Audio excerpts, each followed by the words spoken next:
The devastating fire of last week in Maui. How many people talked about it?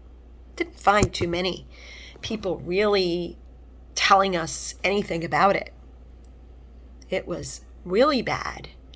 And I thought to myself, when there's a fire and there's devastation, why are people just quiet? When we go to war on our enemies, what does it mean on our enemies? Why not against our enemies? Because on is above and beyond. When something happens devastating, we need to do something above and beyond. There's a farm in Maui, and the Zirkins own that farm.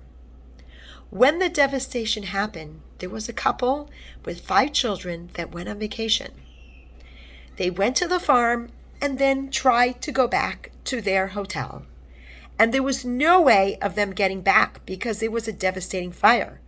Unbeknownst to them, they didn't even know that there was a fire. And they stood there in traffic and nobody told them to go back. And then the police said, "You guys are not going to be able to get in here. Please stay on the side of the road." Why didn't they tell them to turn back and go back? But at the way end, in a couple of hours, they decided to go back to the farm and sleep there overnight with their family. When they got back to the farm, they learned of what was going on. The Zirkins took them in and took many other people in. The next morning, Rabbi Zirkin said, "Since I am a rabbi, I will go and see the devastation. Go above and beyond the enemies. Enemies can be some kind of devastation, not necessarily combat war."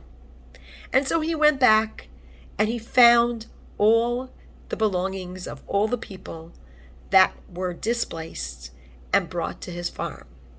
He came back. Now that is called something above and beyond. When we see something happening, don't just sit there and look at the world and say, like, who cares? Do something about it. See what you can do to help. Any little help is important. Go out to war above and beyond your enemies. Thank you and have a wonderful Shabbos.